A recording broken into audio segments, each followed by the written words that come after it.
Salut les amis, c'est Steph, bienvenue sur la chaîne Manga Critique. Aujourd'hui on se retrouve ensemble pour le top nouveauté. Alors je sais, je suis un petit peu pas très présent en ce moment sur YouTube, ne m'en voulez pas, c'est les vacances. Il semblerait qu'il y ait une petite démotivation de ma part, c'est des choses qui arrivent, mais je suis là pour la vidéo obligée de la chaîne, le top nouveauté les amis. Vous m'excuserez aussi, je vais utiliser mon portable dans cette vidéo parce que comme d'habitude j'avais préparé ma vidéo entre midi et 13 au boulot et le truc c'est que j'ai oublié ma feuille au boulot, donc voilà, 2 heures de préparation dans le vent. Je vous préviens tout de suite, ce mois d'août n'est pas extraordinaire.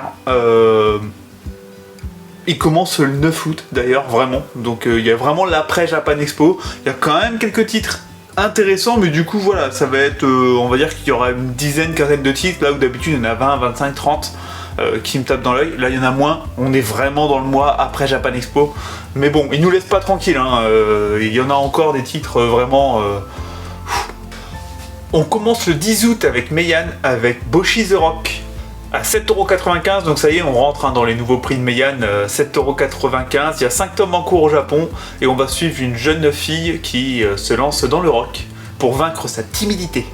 Alors ouais, du coup comme j'utilise le portable, il risque d'y avoir beaucoup de coupes, là où d'habitude c'est un peu plus fluide, je suis désolé. Je vais me haïr au montage, je vais me haïr, c'est sûr et certain. Donc c'est un seinen, ce n'est pas un shonen, et là Meian je trouve tape assez fort, et c'est aussi le genre de manga je trouve qui manque un peu à son catalogue, donc Bocchi The Rock je pense que je vais l'essayer. Ensuite encore le 10 août chez Meian, on a une Perfect Edition à 14,95€ du coup. Eh, je viens de cogiter 14,95€. Ah, on était à 13€ chez les Perfect Meian, ça y est, hein, les prix c'est les mêmes que chez tout le monde. C'est les mêmes que chez tout le monde. Mais du coup, comme je disais la dernière fois, il va falloir que le niveau peut-être d'édition augmente un peu, parce que ils étaient moins chers, mais au niveau édition, ça a toujours été... Alors je parle pas des Perfect, hein, bien sûr, mais je parle des tomes classiques, où on est sur un papier un peu jauni, on est sur du Pika édition, quoi. Voilà, en gros, Meian, on va pas se mentir. Peut-être un petit peu mieux au niveau du papier, mais bon bref, ce serait bien qu'ils montent un petit peu le niveau d'édition, mais bon à mon avis ils le feront pas, voilà, bon je suis difficile. Mais bon du coup on a Zatch Bell en Perfect Edition, les tomes à la base c'était chez Kana, ça s'appelait Zatch Bell à l'époque, il y en avait 31 ou 33 tomes, mais cette édition va être en 16 tomes, donc c'est plutôt cool. Non mais c'est ça, c'était 33 tomes du coup. C'est plutôt cool, si je dis pas de bêtises, ils vont aussi faire leur abonnement avec ça, de toute façon, je verrai, je ferai comme avec Baki. Baki, je suis pas sûr à 100% de le continuer, il faut que je relise les 4 tomes, parce que, ouais, il faut que je relise les 4 tomes, que je me remette dedans et que je vois, mais je vais faire pareil, je pense que je vais prendre les 4 tomes, les lire et voir, comme j'avais fait avec Karakuri Circus aussi, et voir si je prends l'abonnement derrière, ou pas. En tout cas avec Meian, les éditions Perfect, vous le savez, c'est toujours de qualité. C'est un shonen du coup des années 90, je vais vous lire le petit résumé. La vie de Kiyomaru, un jeune collégien solitaire et jalousé. Non, ok. Ouais, donc on est sur un shonen pur et dur d'un gamin solitaire, jeune collégien, plus intelligent que la moyenne. Il y a un personnage qui va traverser sa fenêtre, qui va être tout nu, transporté par un aigle, et ils vont être... envoyés dans une aventure tous les deux, quoi. Enfin, ils vont être partis tous les deux dans une aventure, ça va être très shonen des années... Mais après, voilà. Moi, les shonen des années 80-90, ils ont une patte que j'apprécie. Alors, ça doit être la nostalgie, hein, je pense, on va pas se mentir.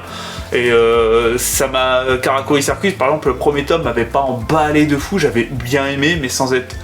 ouf, mais j'avais été tenu par cette patte des années 90 justement, et à partir du 2e tome, 3e tome, je trouvais que ça s'était totalement emballé, que ça devenait vraiment meilleur.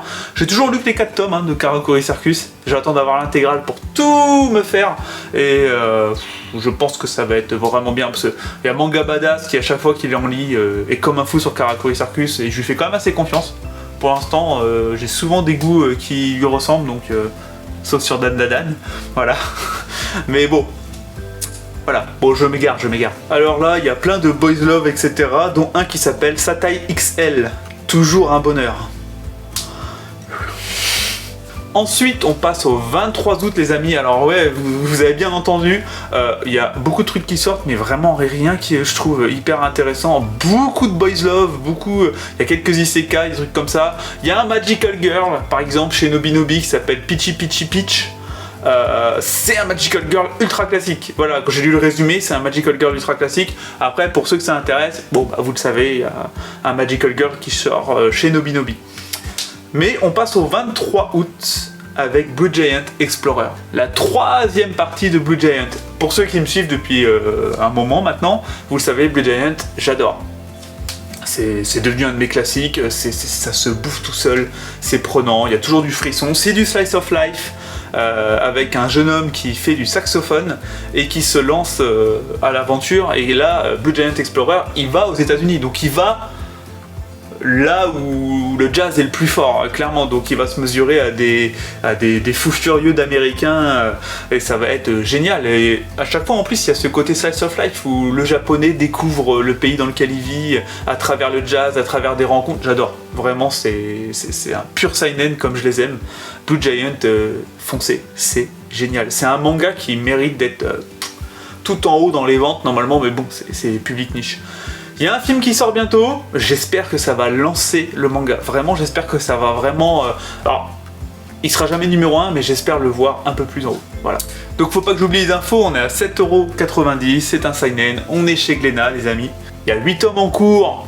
Si je fais appel à ma mémoire, il y en a 10 de prévus dans cette troisième partie, et donc quatrième partie après. Donc vous le savez maintenant, alors c'est très intelligent de sa part à l'auteur d'avoir séparé ça en parties, parce qu'en plus les parties se tiennent, c'est-à-dire que tu peux arrêter ta lecture, alors t'as envie de lire la suite, hein, je vous rassure, hein, mais tu peux arrêter ta lecture et lire l'autre partie 4 ans après, t'es pas perdu. Tu vas juste te rappeler du personnage principal. Quand il va te parler d'un personnage d'avant, t'as un petit rappel et tout, donc c'est pas trop grave. Y a pas, voilà, tu peux vraiment, parce que du coup, comme il change de pays, il va rencontrer de nouvelles personnes, etc. Et c'est très intelligent de la part de l'auteur d'avoir fait ça, parce que il savait qu'il allait développer toute la vie d'un saxophoniste et que du coup, ça allait prendre beaucoup de temps.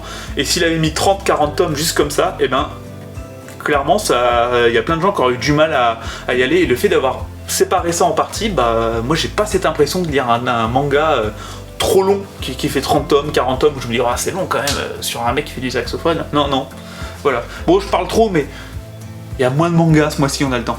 On a le vendeur du magasin de vélo qui sort chez Les Arts Noirs à 8,50€. On va suivre une jeune fille qui est employée de bureau, qui se fait harceler à son travail. Alors vous savez, au Japon, ça, je pense que les années 90-2000 ont dû être horribles à ce niveau-là pour les femmes au boulot, parce que le nombre d'œuvres qui parlent des femmes qui se font harceler au boulot, qui n'ont pas le choix, qui sont obligées d'aller en soirée après, parce que sinon elles sont mal vues par le patron, etc., alors qu'elles veulent pas, qui se font draguer, les mains sur les cuisses, etc., ça a l'air mais énorme. Alors je sais pas si c'est un cliché ou pas, mais en tout cas il y en a beaucoup. Et avoir rencontré donc un vendeur de magasin de vélo sur le trajet du travail et tomber amoureuse de lui, donc c'est une histoire d'amour seinen. Là, il faut faire confiance à Les Arts Noirs qui, clairement, je pense, a souvent de bons mangas, des mangas, on va dire, slice of life, etc., de bonne qualité. Ensuite, le 23 août, chez Pika Graphique, donc c'est les gros tomes, pareil, cartonnés, à 20€, on a Sakuran. Alors, 20€ à voir, les amis, ça me paraît un peu cher pour les Pika Graphiques, ça dépend de l'épaisseur, c'est à vous de juger, hein, vous faites après un avis sur le prix et qualité-prix. On a Sakuran, c'est l'histoire d'une jeune femme qui a été dans une... Merde, comment ça s'appelle ? Maison close, merci. Waouh, mais alors bug total. Donc qui a été vendue dans son enfance dans une maison close, elle a grandi dans le quartier des plaisirs, etc. Et un jour, la femme qui gère sa maison close se fait tuer et c'est elle qui va devoir la reprendre. Moi j'aime bien ce genre de titre, c'est souvent, putain, entre Cécile qui fait du bruit et le chat qui court, c'est souvent très intéressant je trouve. Ouais, ce thème maison close, geisha, etc. j'apprécie toujours. En fait, je crois que j'ai jamais lu une histoire qui se passe dans une maison close qui parle de geisha que j'ai pas apprécié. Donc automatiquement, du coup, il y a des chances que ce manga m'intéresse, peut-être pas tout de suite. 20€, c'est un investissement, mine de rien, j'ai attendu là, par exemple il y a Arion que je voulais me faire chez Naban, j'attends, je l'ai vu en magasin, il coûte 21€, il est énorme, voilà, c'est le prix des mangas actuellement, grand comme ça, etc. Mais j'ai tellement de mangas en cours que je peux plus commencer là en ce moment des mangas qui coûtent aussi cher. D'ailleurs, il y a une vidéo à venir hein, sur la chaîne où je vais trier ma mangatech, je vais faire un tri. Alors je sais pas, dites-moi si ça vous intéresse vraiment. J'ai eu cette idée là parce qu'en fait, je suis à un moment où j'ai tellement consommé de mangas depuis 1 an et demi, 2 ans avec la chaîne. Justement, quand on fait ce genre de vidéo, les amis, on est poussé à l'achat de fou. Et bon bah il faut que je trie, voilà, on va dire qu'il faut que je trie les mangas que j'ai bien aimés mais sans plus, etc. Parce qu'au bout d'un moment, je peux pas continuer à mettre 300 balles dans les mangas par mois, c'est pas possible. Sakuran, je parle trop. Sakuran, donc histoire d'une geisha, tout ça, en gros. Voilà, on est dedans. Je ne sais pas, il n'y a pas l'information, je ne sais pas il y a combien de tomes au Japon. Est-ce que c'est un one-shot ou pas? Ça se peut, hein, ça se peut que ce soit un one-shot, parce qu'en plus 308 pages, il y a du contenu, donc voilà. Il y a un truc qui s'appelle Désir Brut, j'ai cru que c'était de la baston. Je me suis dit, il est bizarre le titre. en fait vu l'image, je vous jure, je me suis dit, ça a l'air d'être un gros truc de baston, on est d'accord? Ok, tu te dis, bon, ça va taper fort. Oh, c'est du BDSM, ouais, ça va taper fort, en effet, mais pas dans le même délire que ce que je croyais. Ensuite, le 24 août, on a un manga de chez Akata. Akata, ils ont le don pour aller chercher des mangas avec des histoires qui... Ah, tu vois le titre, ça te dit rien, en fait, tu lis le résumé, tu fais « Ouh, la vache, ok, ça m'intéresse ». On sera à 8,5 €, c'est Quand la nuit tombe. Alors, c'est un one-shot. C'est là que, bon, à voir, mais d'un côté, le risque est minime. Hein. C'est un one-shot, donc on a deux étudiants qui sont très amis, tout le monde les voit, c'est un futur couple, tout le monde les voit amoureux l'un de l'autre. Mais il va se passer un truc, j'ai pas envie de vous spoiler, parce que c'est un one-shot. Du coup, rien que ça, je pense que ça va spoiler le premier ou deuxième chapitre. Enfin, du coup, j'ai pas envie de vous dire, mais il va se passer un truc horrible dans leur vie à tous les deux, dans leur famille. Qui va mettre à mal leur amitié, et franchement ce truc horrible c'est chaud. Je vous conseille si ça vous intéresse, du slice of life, si vous faites confiance à Akata, du slice of life drame du slice of life drama, si ça vous intéresse, je vous conseille de vraiment pas lire le résumé et d'y aller quoi, de vous dire que c'est un one shot, c'est pas grave, parce que vraiment le résumé il spoil trop je pense, mais ça a l'air chaud et c'est tentant, c'est vraiment très tentant, faites-moi confiance. Donc bien sûr on est sur un seinen avec Akata comme souvent. Le 23 août j'avais sauté un titre, il me semblait bien, je m'en rappelais en fait parce que la couverture m'a énormément plu, on est chez Pika, c'est Yuku Oni. Comme vous pouvez le voir, la couverture me plaît énormément et c'est ça qui m'a accroché, c'est pour ça que je m'en suis souvenu, je me suis dit attends j'ai sauté une info là. Donc on a Yuku Oni, donc déjà truc sympa, c'est 9 tomes terminés, donc tu sais que tu t'engages pas sur un truc de fou. C'est un shonen à 7,70 €, donc 30 centimes de moins que les 8 € habituels, hein, effort chez Pika. Ils peuvent bien, vu leur papier de merde, je les lâcherai jamais avec leur papier tout jauni dégueulasse, là, je les lâcherai jamais.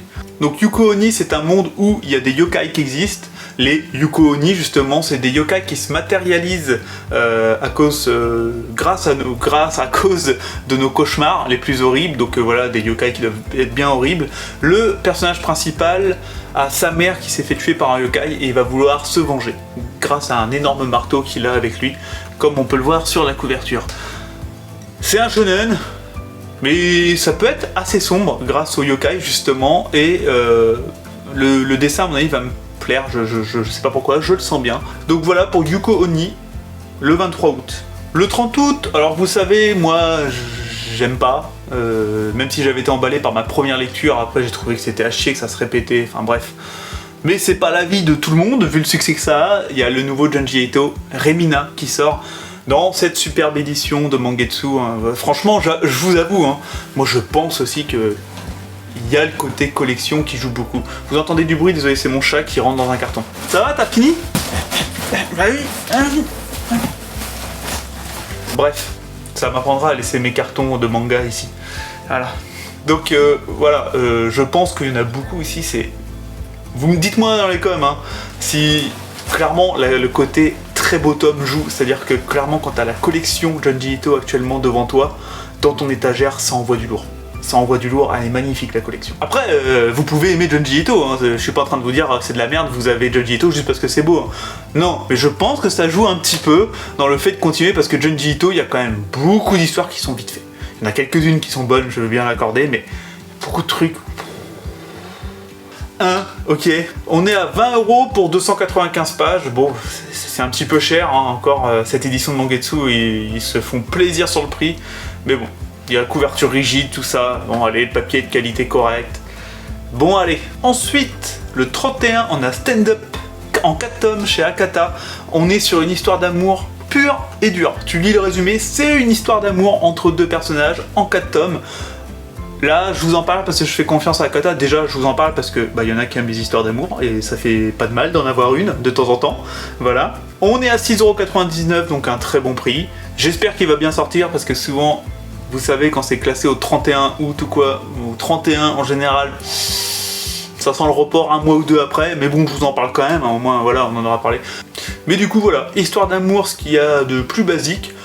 Plutôt bien noté, des plutôt bons retours de ce que j'en ai lu, donc 4 tomes, voilà, pourquoi pas. Et on en a... Toi, je suis pas passé à côté d'un tome de fou, là. J'ai l'impression qu'il me manque une grosse sortie, en fait. Quand j'ai préparé les papiers, il y a un truc qui m'emballait plus, je suis presque persuadé qu'il y a un truc qui m'emballait plus. Ah, je vous jure, hein, oubliez sa préparation au boulot... ça fait pas professionnel. Bon, en même temps, la chaîne n'est pas professionnelle, mais... Alors oui, c'est ça. C'était pas une nouveauté, mais c'est les collectors de chez Meian. Je voulais vous en parler parce qu'au cas où il y en a qui seraient passés à côté, Meian se lance dans le collector. Et le fait pas n'importe comment avec tous leurs tomes. Non, ils le font pour le tome 10 et dernier tome de Shigorui qui va clôturer la série. Shigorui est un très bon seinen. Moi j'avais vu l'anime, et du coup j'ai acheté la Perfect Edition. En plus l'anime n'est pas à la bonne fin. Et le seul truc que j'avais trouvé pas bon dans l'anime, c'était la fin. Donc voilà, alors c'est très seinen, hein, c'est un truc de samouraï, vous attendez pas un truc ultra shonen, non c'est ultra adulte, ultra mature comme récit. C'est gore et tout, enfin c'est gore, c'est voilà, les combats, c'est pas 18 chapitres de combat, non. Bref, ils sortent une édition collector à 15€. Donc 15€ c'est le prix d'une perfect normale. Je vous rappelle que Shigorui est une perfect déjà. C'est un très beau tome que beaucoup auraient sorti à 15€, mais Yann l'a sorti à 10€. Donc le collector est à 15€ et on a beaucoup de choses. J'en ai parlé avec mon libraire m'a dit ça c'est du vrai collector quoi. C'est du vrai collector, il y a vraiment beaucoup de choses dedans. Parce qu'on va voir le manga dans un coffret qui va être très joli à ranger. Et beaucoup de gros ex-libris comme quand on a les boîtes de Karakuri Circus, Baki, etc. où il y a beaucoup d'ex-libris, posters, ça, ils vont nous faire tout ça. Et c'est très cool. Ensuite, on a Egregor, le tome 10. Désolé, je rigole parce que j'ai mon chat qui fout le bordel, enfin bref. On a Egregor, le tome 10, qui est un récit de fantasy coréenne. Arrête, Skitty. Un récit de fantasy fait par des Coréens qui m'intéresse beaucoup chez Meian, qui a l'air très cool. Il y en a beaucoup même qui l'ont comparé au Seigneur des Anneaux, alors ça c'est cool. Faut avoir des balls grosses comme ça pour comparer ça au Seigneur des Anneaux, mais bon, ce qui paraît c'est top. Ça m'intéresse, et le tome 10 donc va être en collector aussi à 13€. Et il y a le tome 13 de Gannibal qui va être en collector aussi du coup à 13€. Donc des collectors à prix correct pour tout ce qu'il va y avoir dedans. Donc c'est pas des nouveautés, mais je tenais à vous en parler parce que quand c'est une bonne affaire, si je peux mettre le plus de monde au courant, je le fais. Et non, c'est bon, j'avais l'impression d'avoir loupé quelque chose de plus gros que ça, mais non, c'est bon. Après grosse vérification, j'ai pas loupé plus gros. Le mois de septembre sera assurément, je pense, plus convaincant parce qu'on va arriver à l'avant Noël et septembre, octobre, novembre c'est assez chaud en sortie. Et il y aura décembre où décembre je vous parlerai de 2-3 mangas à tout péter normalement parce que c'est vide en général décembre. Voilà. Donc les amis, j'espère que cette vidéo vous a plu, hein. Donc du coup j'étais en mode roue libre, hein, sans mauvais jeu de mots avec ma couleur de cheveux. J'étais en mode roue libre, comme j'avais oublié ma préparation. Voilà. Je vous demande de m'excuser, c'est pas très pro. Donc les amis, je ne sais pas trop quelle sera la prochaine vidéo, hein, je vous dis. Dites-moi si le tri de la mangatech vous intéresse. Avant, il faut que je fasse un achat manga parce que ça fait 2-3 mois que j'ai pas fait d'achat manga. Et mine de rien, j'ai quand même acheté pas mal de mangas en 3 mois. Donc il faut que je vous fasse ce petit achat manga. En même temps, comme d'habitude, hein, je vous fais un petit bilan lecture. J'ai pas lu énormément ces 2 derniers mois, mais j'ai lu quelques mangas quand même. Donc ça vous fait petit bilan lecture, achat manga, comme d'habitude avec Cécile qui filme. Voilà. Mais bon voilà, je sais pas si ce sera ça la prochaine vidéo sur la chaîne. En attendant, je vous dis bisous.